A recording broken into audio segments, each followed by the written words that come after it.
Hey students, welcome to my channel Unisi maths classes. तो आज हम सॉल्व करेंगे CBSE maths sample paper class 12 जो अभी न्यू पब्लिश हुआ है। तो आज हम सॉल्व करने वाले हैं जो स्टार्टिंग का पार्ट 1 है हमारा सेक्शन 1। उसमें हमें क्वेश्चन 1 to 16 दिए हुए हैं जिसमें इंटरनल चॉइसेस के बने करने पूरे 16 क्वेश्चन से इंटरनल चॉइसेस हैं। तो उनमें से आप केवल एक क्वेश्चन करेंगे। तो हम स्टार्ट करते हैं फर्स्ट क्वेश्चन से करना। इसमें गिवन है check whether the function f is r to r defined as f of x is equal to x cube is 1 1 or not। देखो 1 1 के लिए ये चेक करना होता है अगर f of x1 f of x2 हम लेट करें जिसमें हमारा x1 x2 रियल नंबर से बिलोंग करता है, क्योंकि हमारा r to r है तो रियल नंबर में ही होना चाहिए, r में ही। और हम शो कर दें कि x1 is equal to x2 है तो हमारा फंक्शन 1 1 होता है। ठीक है, अब यहाँ पे fx मेरा x क्यूब है, it means f of x1 क्या होगा, x1 क्यूब होगा, राइट। और fx2 क्या होगा, fx2 क्या होगा, x2 क्यूब होगा। अब मुझे लेट क्या करना है, fx1 और fx2 को इक्वल, तो लेट करेंगे हम fx1 is equal to fx2। इनको जब इक्वल लेट करोगे तो आपको मिलेगा x1 क्यूब और इसका x2 क्यूब। तो हम क्या करेंगे, x2 क्यूब को इधर ले आएंगे तो x1 cube minus x2 cube is equal to हो जाएगा 0। इसका फॉर्मूला होता है a cube minus b cube का, a minus b into a square plus b square plus a b is equal to 0। अब ध्यान देना, अगर हमारे x1 और x2 नॉन जीरो नंबर है, कोई भी नॉन जीरो नंबर है, तो ये टर्म कभी जीरो प्रोडक्ट नहीं देगी, जीरो नहीं देगी, क्योंकि सारे ही पॉजिटिव हैं। कोई ना कोई पॉजिटिव वैल्यू आएगी। लाइक x1 का स्क्वायर है, पॉजिटिव नंबर देगा, चाहे आप नेगेटिव नंबर भी ले लो। x2 स्क्वायर भी एक हमें पॉजिटिव नंबर देगा, तो हमें जीरो नहीं मिलेगा किसी भी हालत में, यानी कि जीरो तब मिलेगा जब x1 x2 दोनों इक्वल हो जीरो के। एक तो यहाँ से हमारा आके x1 x2 इक्वल है, और एक ये होगा कि ये जो प्रोडक्ट है, अगर ये वाली टर्म x1 माइनस x2 है ये जीरो हो जाएगा, तो जीरो इंटू समथिंग तो जीरो ही होता है। इसका मतलब ये हुआ कि x1 माइनस x2 मेरा जीरो होगा, therefore x1 is equal to आ जाएगा x2। हमने लेट किया था fx1 is equal to fx2, show कर दिया है x1 x2 के इक्वल है, इसलिए हम कहेंगे f इज 1 1, तो f 1 1 होगा हमारा। ओके, नाउ नेक्स्ट है how many reflexive relations are possible in a set a whose n a is 3। देखिए हमारे पास ना फॉर्मूला होता है 2n square minus n, number of reflexive relations का क्या होता है 2n स्क्वायर माइनस n, ये पावर में होता है n स्क्वायर माइनस n। अब यहाँ पे जो नंबर ऑफ एलिमेंट हैं वो कितने हैं, a में 3 है, यानी कि जो n है वो आपको 3 दिया हुआ है, तो नंबर ऑफ रिफ्लेक्सिव रिलेशन हो जाएगा 2 की पावर n स्क्वायर यानी कि 3 स्क्वायर माइनस n यानी कि 3। तो 2 की पावर 3 स्क्वायर यानी कि 9, 9 माइनस 3 तो क्या हो गया 2 की पावर 6, हमारा आंसर हो जाएगा नंबर ऑफ रिफ्लेक्सिव रिलेशन का। नेक्स्ट है second question, relation r in s is equal to 1 2 3 is defined as r is 1 1 1 2 2 2 3 3। हमें 4 एलिमेंट दिए हुए रिलेशन r में, हमें बोला गया है which elements या element of relation r be removed to make r an equivalence relation। अगर मुझे r को इक्विवेलेंस बनाना है तो मैं किसको एलिमिनेट करूं, किसको रिमूव करूं। इक्विवेलेंस बेसिकली होता क्या है, इक्विवेलेंस होता है जिसमें रिफ्लेक्सिव, सिमेट्रिक, ट्रांजिटिव तीनों प्रॉपर्टी होल्ड करती है। रिफ्लेक्सिव में क्या होता है, दोनों सेम सेम होते हैं, सारे ए वाले नंबर्स r में बिलोंग करने चाहिए। तो ऑलरेडी देखो 1 1 2 2 3 3 है, बट ये 1 2 एक्स्ट्रा आ गया ना, है ना। अब चेक करते हैं, एटलीस्ट ये तो तीनों हैं ही। अब देखते हैं सिमेट्री के लिए, सिमेट्री के लिए प्रॉपर्टी होती है अगर a भी बिलोंग करता है r में तो b a भी बिलोंग करना चाहिए r में। अब देखिए 1 2 r में है, लेकिन क्या 2 1 उल्टा इसका r में है, नहीं है। इट मीन्स मुझे 1 2 जो है वो प्रॉब्लम क्रिएट करेगा, तो अगर मैं इस 1 2 को ही हटा देती हूँ तो मेरा ये r जो है रिफ्लेक्सिव रिलेशन बन जाएगा। तो यानी कि हम रिमूव करेंगे 1 2 को, तो जो न्यू रिलेशन आएगा हमारा दैट इज 1 1 2 2 एंड 3 3, ये हमारा क्या होगा, इक्विवेलेंस बन जाएगा। ठीक है, नेक्स्ट है third question, relation r in the set of real number r defined as r is equal to a b, root of a is equal to b is a function और not. देखो root a is equal to b defined है। अब ध्यान देना, real numbers हैं, real number में क्या root define हो सकता है किसी नेगेटिव नंबर का, नहीं, क्योंकि रूट ऑफ नेगेटिव नंबर तो हमें कॉम्प्लेक्स नंबर देता है, बट ये जो है सेट डिफाइंड है रियल नंबर्स पे। यानी कि अगर मैं कोई ए ऐसा ले लेती हूँ जो नेगेटिव है तो उस केस में रूट डिफाइन नहीं होगा, यानी कि सभी रियल नंबर्स के लिए डिफाइंड नहीं है, इसलिए हम बोलेंगे फंक्शन नहीं है। तो हम इसे कैसे लिखेंगे, देखो root a is equal to b is not defined ही नहीं है कब, व्हेन ए इज नेगेटिव, या हम ये कहें जब ए मेरा लाई करेगा -∞ से 0 के बीच में, यानी कि सभी नेगेटिव नंबर आ गए इसके बीच में, इन सभी पे ये डिफाइंड ही नहीं है, देयरफॉर हम कहेंगे दिस इज जो आर है वो फंक्शन बनेगा ही नहीं। समझ में आ गई बात। फंक्शन बनने के लिए उसे सारी प्रॉपर्टी सभी नंबर्स के लिए सेटिस्फाई करनी चाहिए थी, जो कि इसने नहीं करी है। नाउ करते हैं इसका नेक्स्ट क्वेश्चन। और पार्ट है इसका, an equivalence relation R in A divides it into equivalence class A1 A2 A3 and what is the value of A1 union A2 union A3 and A1 intersection A2 intersection A3। देखो हमारे पास एक property होती है, जब हम equivalence relation पढ़ते हैं ना, तो होता क्या है, जो इक्विवेलेंस क्लासेस होती हैं वो इस तरह से बनती हैं कि अगर उनको जोड़ दो, मतलब उनका यूनियन कर दो, तो वो पूरा का पूरा सेट दे देती हैं। क्योंकि डिसजॉइंट क्लासेस होती हैं, इस वजह से जो इनका इंटरसेक्शन है वो एम्प्टी हो जाता है। डिसजॉइंट मतलब ये तीनों अपने आप में ही अलग होती हैं, तो कुछ कॉमन नहीं आएगा, यानी कि इनका इंटरसेक्शन क्या आता है, फाई आता है। Next question number 4, if a and b are the matrices of order 3 cross n and m cross 5 respectively. A का ऑर्डर कितना दिया हुआ है आपको, देखिए ध्यान से, 3 क्रॉस n एंड बी का ऑर्डर दिया हुआ है आपको m cross 5। Find the order of the matrix 5a - 3b। देखो आपने ये पढ़ा होगा, जब भी हम किसी मैट्रिक्स को ऐड या सब्ट्रैक्ट करते हैं तो उनका जो ऑर्डर है वो सेम होना चाहिए। अब यहाँ तो मैं सेम नहीं लग रहा है, और ये सेम कब होगा, यहाँ देखो लास्ट में 5 है तो इधर भी 5 होना चाहिए था, यहाँ पे शुरू में m है और यहाँ 3 है तो यहाँ पे भी 3 होना चाहिए था। यानी कि a और b कब डिफाइंड होंगे, व्हेन n इज 5 और m क्या हो जाए आपका 3।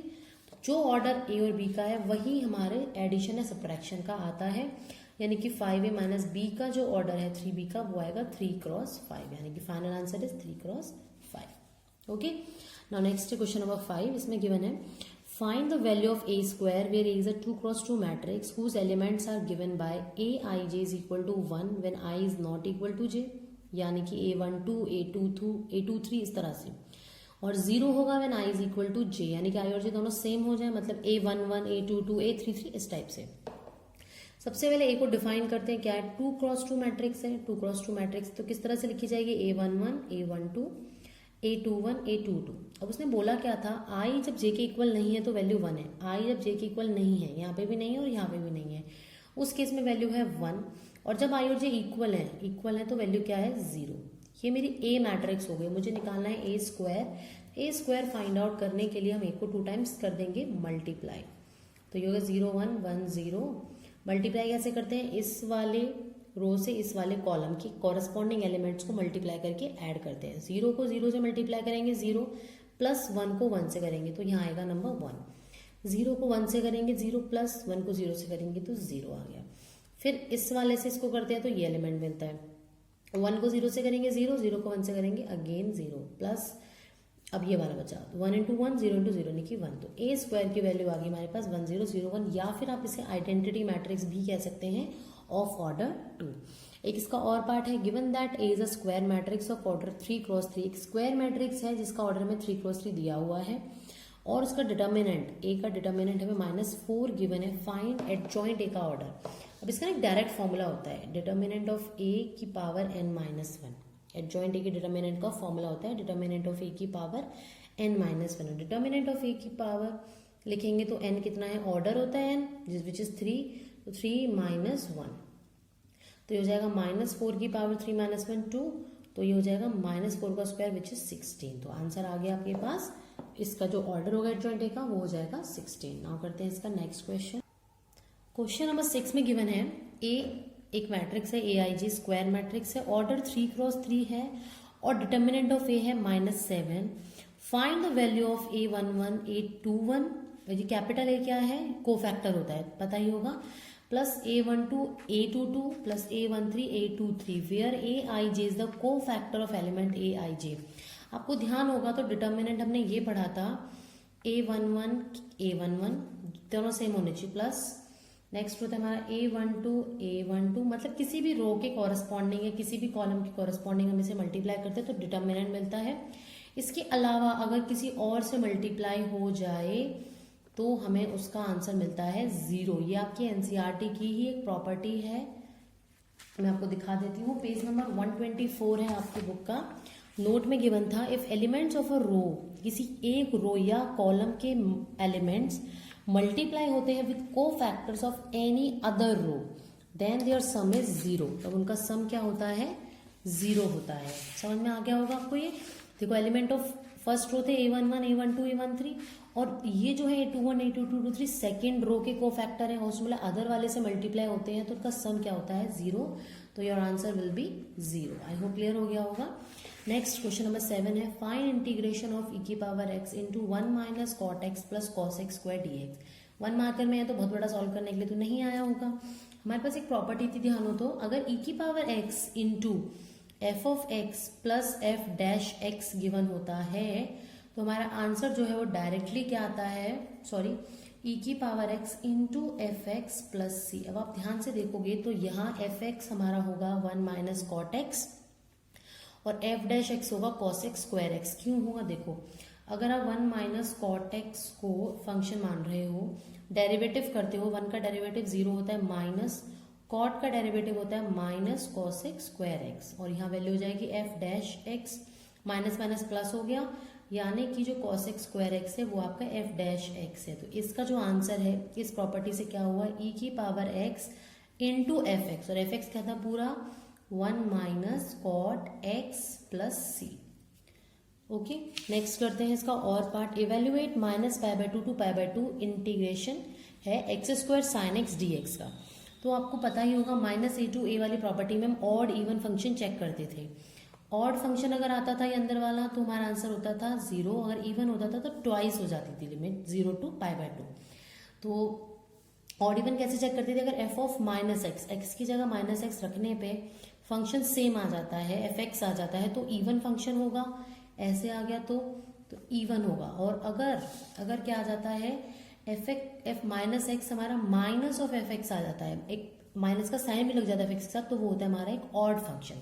हम इसे चेक करने वाली हूँ। एफ एक्स मेरा क्या है, देखोगे ध्यान से, एक्स स्क्वायर साइन एक्स है। एफ ऑफ माइनस एक्स क्या होगा, जहाँ एक्स है वो माइनस से रिप्लेस कर दो तो माइनस एक्स का square sine of minus x. ठीक है ना, माइनस एक्स का स्क्वायर तो प्लस होता है तो एक्स स्क्वायर ही हो जाएगा। साइन ऑफ माइनस थीटा होता है माइनस का साइन थीटा, यानी कि मैं इसको माइनस साइन को आगे लिख लूं तो ये हो जाएगा x square sine x which is minus of F of x. इसका मतलब ये हुआ जो फंक्शन है वो कैसा फंक्शन है, मेरा ऑड फंक्शन है, और ऑड फंक्शन अगर अंदर वाला आ जाता है तो इंटीग्रल की जो वैल्यू होती है वो हमेशा क्या होती है, 0। तो इसका आंसर हो जाएगा हमारा 0। ठीक है, नेक्स्ट है 6th question. Find the area bounded by y is equal to x square x axis and the lines x is equal to 1 and x is equal to -1। देखिए कैसे करेंगे। सबसे पहले ग्राफ ड्रॉ कर लेते हैं इसका। y is equal to x square का ग्राफ ऐसे ड्रॉ होता है, ठीक है, थोड़ा ज्यादा शार्प हो गया है, ऐसे करके जाएगा ये। एक्स एक्सिस यानी कि ये वाले axis and x is equal to -1, मान लो ये पॉइंट है -1 और ये है 1, इन दोनों से तो इसको खींच देंगे हम, ये लाइन हो गई है हमारी और एक ये लाइन हो गई है। ठीक है, सॉरी थोड़ा ऐसे हो गया। अब शेडेड रीजन हमारा होगा ये पूरा, क्योंकि कर्व के अंडर वाला एरिया निकालते हैं ना, एरिया बाउंडेड बाय दिस, और ये हो गया हमारा 0 ऑरिजिन। अब अगर ध्यान से देखो कि दोनों बिल्कुल सेम हो गए, क्योंकि -1 से 0 डिस्टेंस चल के गए 1 यूनिट और 0 से 1 भी 1 यूनिट चल के गए। तो मैं ये अलग अलग लिखने की बजाय ट्वाइस लिख सकती हूँ, ट्वाइस फ्रॉम 0 टू 1 लिमिट। ये इनिशियल पॉइंट मैंने ले लिया 0 टू 1, इंटीग्रल है वो यहाँ जाएगा। होता क्या है, या तो आप x dy लिखोगे या y dx लिखोगे। यहाँ पे मैं ले रही हूँ ये, इस तरह से एलिमेंट आएगा मेरा ये वाला, तो ये मेरा एलिमेंट होता है y dx होगा यहाँ पे। तो ट्वाइस 0 टू 1, y की वैल्यू है एक्स स्क्वायर, क्योंकि x के रिस्पेक्ट में इंटीग्रेट कर रहे हैं तो यहाँ पे y की जगह x की फॉर्म में ही क्वेश्चन होना चाहिए, अदरवाइज इंटीग्रेट हो नहीं पाएगा क्योंकि y उसमें कॉन्स्टेंट ट्रीट करेगा। तो एक्स स्क्वायर का इंटीग्रेशन होता है x³ और लिमिट है 0 टू 1। नाउ हम करेंगे upper limit minus lower limit, 1³ minus 0³ ये तो 0 हो गया, 1³ होता है 1, तो ये आंसर आएगा 2 × 1/3 यानी कि 2/3 स्क्वायर यूनिट्स। ये लिखना बहुत जरूरी है क्योंकि आप एरिया निकाल रहे हो ना, तो स्क्वायर में ही आएगा तो स्क्वायर यूनिट्स हो जाएगा। नाउ करते हैं इसका 9th क्वेश्चन। नेक्स्ट है how many arbitrary constants are there in the particular solution of the differential equation d y by d x is equal to -4x/² ये आपका सेपरेबल मेथड है, दोनों सेपरेट हो सकते हैं। डी वाई के साथ में वाई वाली टर्म लूंगी तो y² नीचे आ जाएगा और यहाँ -4x के साथ में dx को ऊपर ले जाऊंगी तो ये आ जाएगा। अब मैं कर रही हूँ दोनों साइड इंटीग्रेशन, y² ऊपर जाएगा तो y की पावर -2 और y की पावर -2 का इंटीग्रेशन होता है y की पावर -1 अपॉन में भी -1 आ जाएगा। पावर फॉर्म लगाई मैंने, ये होती है ना y की पावर n+1 और अपॉन में भी ये बढ़ी हुई पावर आती है। -4x का होता है x² 2 + c, ये मेरा इंटीग्रेशन आ गया है। ठीक है, अब मैं इसको इस तरह से भी लिख सकती हूँ क्योंकि y इनवर्स है तो -1/y प्लस 2 2 4 कट गया, ये 2x² = c। ये तो मेरा आ गया सॉल्यूशन, बट पर्टिकुलर सॉल्यूशन बोला है, पर्टिकुलर एक वैल्यू पे पुट करना है। वैल्यू है मेरी y ऑफ 0 = 1, यानी कि व्हेन x इज 0, जब x 0 है तो y आपका क्या है 1 पुट कर देते हैं। y1 तो -1/1 प्लस 2x², x की वैल्यू 0 है तो 0² = c, यानी कि c की वैल्यू यहाँ से -1 आ गई है। इट मीन्स अब c को जब यहाँ पुट करोगे -1 तो जो आपका आर्बिट्रेरी कांस्टेंट है वो कुछ भी नहीं बचेगा, जो आपका सॉल्यूशन है वो ये आ जाएगा सीधा सीधा -1/y प्लस 2x² = -1। तो आर्बिट्रेरी कांस्टेंट इस केस में कुछ कांस्टेंट है क्योंकि पर्टिकुलर सॉल्यूशन है, और पर्टिकुलर सॉल्यूशन नहीं बोलता तो आपका 1 आर्बिट्रेरी कांस्टेंट हो जाता। तो आपका आंसर आएगा इसमें 0, क्योंकि कोई भी आर्बिट्रेरी कांस्टेंट नहीं है। नेक्स्ट इसका और पार्ट है for what value of n is the following homogeneous differential equation. देखो होमोजेनियस डिफरेंशियल इक्वेशन के लिए होता क्या है, इंडिविजुअल टर्म्स की पावर सेम होनी चाहिए। आप नीचे देखेंगे पावर क्या है, टोटल पावर x² है, y की पावर 1 है तो टोटल पावर 3 हो गई। यहाँ पे भी x की पावर 1 है, y² है, टोटल पावर 3 हो गई। x³ है तो यहाँ पे भी आपका y³ होना चाहिए था, तभी होमोजेनियस होगा, और होमोजेनियस बोला है n should be 3। Okay, n 3 होना चाहिए। नेक्स्ट है 10th question, find a unit vector in the direction opposite to -3/4 j cap. देखो यूनिट वेक्टर अगर मैं a की डायरेक्शन में निकालती हूँ तो उसका फॉर्मूला होता है मेरा a vector as it is upon उस a वेक्टर का मैग्नीट्यूड। अब मुझे a की डायरेक्शन में तो बोला नहीं है, a से ऑपोजिट डायरेक्शन में बोला। डायरेक्शन चेंज करने के लिए हमेशा नेगेटिव साइन से मल्टीप्लाई कर देते हैं। मैं मान लेती हूँ ये b वेक्टर है, ठीक है, तो जो ऑपोजिट मुझे निकालना है तो -3/4 j कैप हो जाएगा, यानी कि 3/4 j कैप। इस b वेक्टर का मुझे क्या निकालना है, unit vector which is b cap, b vector as it is upon b का मैग्नीट्यूड।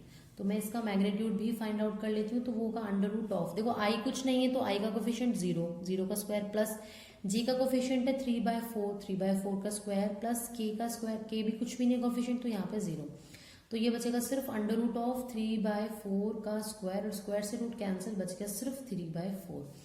पुट कर देते हैं वैल्यू, b वेक्टर है आपके पास 3/4 j कैप, अपॉन नीचे भी है 3/4, कट गए दोनों, तो जो यूनिट वेक्टर है वो अकेला j कैप आ जाएगा आपके पास। ठीक है, नाउ नेक्स्ट करते हैं क्वेश्चन नंबर 11।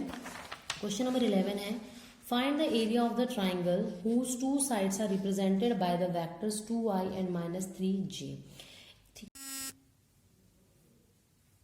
तो इसका ना एक फॉर्मूला होता है हमारे पास, हाफ इंटू जो दोनों वेक्टर्स होते हैं उनका क्रॉस प्रोडक्ट, और यहाँ पे दोनों वेक्टर है 2i क्रॉस -3j। ओके, अब ये क्रॉस प्रोडक्ट है, अब इसमें क्या करेंगे हम, देखो हाफ 2 × 3 -6 होता है, और यहाँ आ जाएगा i cap cross j cap.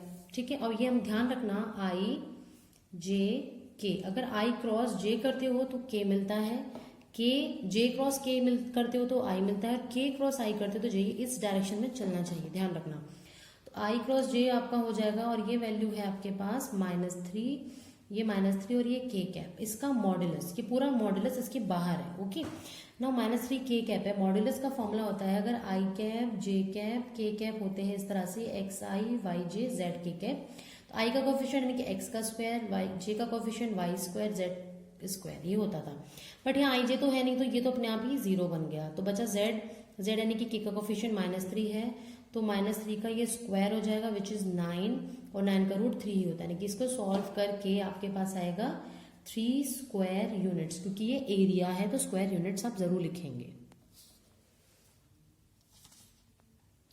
Next question number 12 है find the angle between the unit vectors a and b। देखो ध्यान से देखना, वेक्टर जो है ये भी यूनिट वेक्टर है, यूनिट वेक्टर का मतलब होता है इनका मैग्नीट्यूड 1 है, a का भी और b का भी मैग्नीट्यूड 1 है, उसके अलावा हमें a प्लस b कैप का मॉड्यूलस 1 दिया हुआ। अब ध्यान देना, एंगल निकालने का मेरे पास फॉर्मूला होता है cos theta is equal to, जो भी जैसे ए कैप और बी कैप के निकाले तो इनका scalar product dot product upon में इनका मैग्नीट्यूड। अब मैग्नीट्यूड तो मुझे गिवन है लेकिन मेरे पास स्केलर प्रोडक्ट नहीं है, वो कैसे निकालूंगी मैं, इस फॉर्मूले की हेल्प से। देखो ध्यान से, A cap plus B cap की वैल्यू 1 है, अगर मैं दोनों साइड स्क्वायरिंग कर देती हूँ तो 1 का स्क्वायर 1 हो जाएगा, यहाँ पे कोई फर्क नहीं पड़ेगा।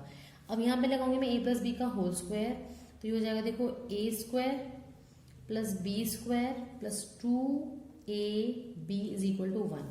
अब मैग्नीट्यूड तो था ही इन सभी का, तो मैग्नीट्यूड ऑफ ए स्क्वायर क्या होता है 1, तो ये 1 बन गया, मैग्नीट्यूड ऑफ बी स्क्वायर भी 1 बन गया, तो 2a cap b cap is equal to 1 आ गया। एक 1 से 1 कट गया, ये प्लस का 1 उधर के माइनस का 1 हो जाएगा, तो A cap into B cap की वैल्यू आपके पास आ गई है 1/2, माइनस का 1/2, सॉरी माइनस का 1 आएगा।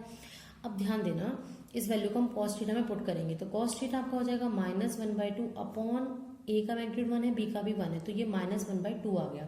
इसको कॉस की फॉर्म में लिखो तो आप क्या लिखोगे, माइनस कॉस 60 यानी कि π/3। कॉस की वैल्यू नेगेटिव कौन से क्वाड्रेंट में होती है, सेकंड में होती है, सेकंड का मतलब 180 माइनस थीटा। हमेशा जब हमें ऐसे चेंज करना होता है तो 180 360 की फॉर्म में ही लिखते हैं, तो ये हो जाएगा cos 2π/3 cos थीटा cos 2π/3 के इक्वल है, यानी कि जो आपका थीटा है वो 2π/3 के इक्वल आ जाएगा। नेक्स्ट है find the direction cosines of the normal to the y z plane. बहुत ही सिंपल क्वेश्चन है, आपको याद होना चाहिए कि नॉर्मल है एक्स वाई प्लेन के तो कोऑर्डिनेट होते हैं एक्स वाई प्लेन के, तो z0 हो जाएगा, z0 हो जाएगा हमारा, सॉरी z1 होगा हमारा, बाकी 0 हो जाएंगे क्योंकि एक्स वाई पे तो परपेंडिकुलर है ना। अगर परपेंडिकुलर टू एक्स जेड है तो y1 होगा, बाकी 0 हो जाएंगे। अगर परपेंडिकुलर टू वाई जेड है तो x1 होगा और वाई जेड मेरे 0 होंगे, तो यहाँ पे वाई जेड पूछ रहा है तो आंसर आएगा 1,0,0। नेक्स्ट करते हैं क्वेश्चन नंबर 14। नेक्स्ट क्वेश्चन है find the coordinates of the point where the lines this cuts the x y plane. तो इस तरह से जब भी दिया होता है कोऑर्डिनेट फाइंड आउट करने होते हैं ना, हमेशा ये क्योंकि आपस में इक्वल है, इन वैल्यू को किसी कांस्टेंट के इक्वल मान लेते हैं। जिसे मैंने मान लिया सपोज कोई नंबर के मान लिया है, तो यानी कि ये x+3/3 भी k के इक्वल होगा, y-1/-1 भी k के इक्वल होगा, और z-5/-5 भी k के इक्वल होगा। यहाँ पे एक चीज बोली थी मैं, cuts the x y plane, जब एक्स वाई प्लेन पे कट करता है उस केस में z का रोल नहीं, यानी कि z उस कोऑर्डिनेट, इसका मतलब ये है कि z कोऑर्डिनेट इज 0। अब इसमें 0 पुट करो, 0 -5/-5 इज इक्वल टू k, तो ये दोनों कट गए, k की वैल्यू आपके पास आ गई है 1, k की वैल्यू 1 आ गई है, उसे अब यहाँ दोनों में पुट कर दो जिससे में आप x और y की वैल्यू निकाल सको। x+3/3 इज इक्वल टू 1, 3 1 जा 3 क्रॉस मल्टीप्लाई करेंगे तो आपके पास देखो क्या आएगा, x+3 is equal to 3, plus का 3 इधर आके हो गया माइनस का 3, 3 - 3 0, तो x कोऑर्डिनेट 0 आ गया है। अब मैं यहाँ से निकाल रही हूँ y कोऑर्डिनेट की वैल्यू, k 1 है, -1 इधर जाके मल्टीप्लाई होगा, -1 ही आ गया है। इस वाले -1 को जब मैं उधर ले जाऊंगी तो -1 + 1 0 हो गया, तो y की वैल्यू भी 0 है, z ऑलरेडी 0 था, तो कोऑर्डिनेट्स आपके पास फाइनली क्या आएंगे 0, 0, 0। ये आपके कोऑर्डिनेट्स हैं जिसपे ये लाइन एक्स वाई पे कट करे, यानी कि ओरिजिन पे ही वो करेगी कट। नेक्स्ट है probabilities of A and be solving a problem independently 1/3 and 1/4, यानी कि अगर ए सॉल्व करता है उसकी प्रोबेबिलिटी है 1/3, बी सॉल्व करता है तो उसकी प्रोबेबिलिटी है 1/4। आगे बढ़ते हैं, if both of them try to solve the problem independently, अगर दोनों अलग अलग प्रॉब्लम सॉल्व करने के लिए ट्राई कर रहे हैं, what is the probability that the problem is solved. ध्यान से देखना, अगर ए की प्रोबेबिलिटी ये है ए नहीं सॉल्व करे, उसकी क्या होगी, उल्टा जब होता है तो 1 में से उस प्रोबेबिलिटी को होने वाली को माइनस कर देते हैं तो नहीं होने की आ जाती है, तो 1 - 1/3 आपके पास आ गया है 2/3। ऐसे जब पी ऑफ बी बार निकालेंगे तो 1 - 1/4, इसका उल्टा हो गया, 1 में से माइनस करेंगे तो आएगा 3/4। ए नहीं कर रहा है सॉल्व तो 2/3, बी सॉल्व नहीं कर रहा है तो 3/4 है। उसने हमसे बोला what is the probability that the problem is solve. देखो 3 केसेस हो सकते थे यहाँ पे, अकेले ए ने सॉल्व किया हो, बी ने नहीं किया हो, प्लस बी ने सॉल्व किया हो, ए ने नहीं किया हो, प्लस दोनों ने ही ट्राई किया हो सकता है दोनों से ही क्वेश्चन सॉल्व हो गया हो। तो इतना बड़ा करने से अच्छा है हम ये कह दें कि हम प्रोबेबिलिटी निकालें कि प्रॉब्लम सॉल्व हुई नहीं है। देखो प्रॉब्लम इज सॉल्व्ड की प्रोबेबिलिटी क्या होगी, अगर मैं उल्टा निकाल दूं, यानी कि 1 में से माइनस कर दूं कि problem is not solved, problem solve ही नहीं हुई है। अब प्रॉब्लम सॉल्व कब नहीं होगी, अगर ए और बी दोनों ही सॉल्व नहीं करें, ए ने भी सॉल्व नहीं करी है एंड बी ने भी नहीं करी है, 1 माइनस, देखो 1 मार्कर क्वेश्चन है, अगर आप उस तरीके से करोगे तो वो बड़ा हो जाएगा, टाइम वेस्ट होगा, तो इट्स बेटर आप ये कर लो, तीनों का अलग अलग निकालोगे तो भी आंसर आ जाएगा, और अगर नहीं निकालोगे तो भी आंसर आ जाएगा, तो इट्स बेटर कि हम सेव करें टाइम को। पी ऑफ ए बार है 2/3, पी ऑफ बी बार है 3/4, 3 से 3 कैंसिल, 2 1 जा 2, 2 2 जा 4, इधर आ गया 1/2, तो 1 माइनस 1/2 आपके पास क्या होता है, 1/2 ही होता है, तो प्रॉब्लम सॉल्व हो गई है, इसकी प्रोबेबिलिटी आपके पास आ गई है 1/2। ठीक है, नाउ करते हैं नेक्स्ट क्वेश्चन, क्वेश्चन नंबर 16 है हमारे पास। क्वेश्चन नंबर 16 है, the probability that it will rain on any particular day is 50%। अगर रेन होती है तो उसकी प्रोबेबिलिटी कितनी है, 50%। का मतलब क्या है, 50/100 यानी कि 1/2 है रेन होने की। टोटल डेज कितने होते हैं, 7। मान लो मंडे, ट्यूसडे में इस तरह से लिख रही हूँ, Wednesday, Thursday, Friday, Saturday, total है 7 days. Find the probability that it rain only on the first 4 days of the week, यानी कि फर्स्ट 4 डेज में रेन हुई है, अच्छा संडे रह गया ना, बाकी 3 डेज में नहीं हुई है।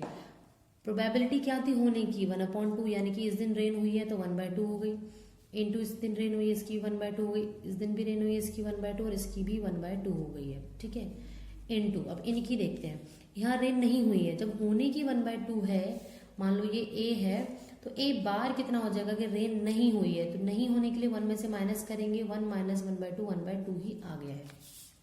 फ्राइडे को रेन नहीं हुई है 1/2, सैटरडे को रेन नहीं हुई है 1/2, संडे को भी नहीं हुई 1/2। आप देखेंगे सारे सेम हैं, तो यानी कि ये कितनी बार है, 1 2 3 4 5 7 टाइम्स, यानी कि 1/2 7 टाइम मल्टीप्लाई हो रहा है, तो 1/2 की पावर 7 हमारा आंसर हो जाएगा। ठीक है, हाँ अगर ये क्वेश्चन ऐसे होता कि होने की प्रोबेबिलिटी 1/3 है, तो नहीं होने की क्या हो जाती, 2/3, तो 1/3 4 टाइम ऐसे हो जाता, उस केस में 1/3 4 टाइम मल्टीप्लाई होता, इंटू 2/3 3 टाइम मल्टीप्लाई होता, उसमें आप आगे कुछ सॉल्व नहीं कर पाते, उसको यहीं के यहाँ आप छोड़ देते। ओके, तो आज की वीडियो में हमने कर लिए हैं 16 क्वेश्चन। नेक्स्ट वीडियो में करेंगे हम केस स्टडीज, जो कि बहुत ही इंपॉर्टेंट है। अलग अलग वीडियो में मैं अलग अलग सेक्शन सॉल्व करूंगी। आई होप आपको समझ में आ गया होगा। इन केस कोई डाउट है तो कमेंट सेक्शन में कमेंट करके पूछिए। मिलते हैं नेक्स्ट वीडियो में नेक्स्ट सेक्शन के साथ, तब तक keep watching and bye bye.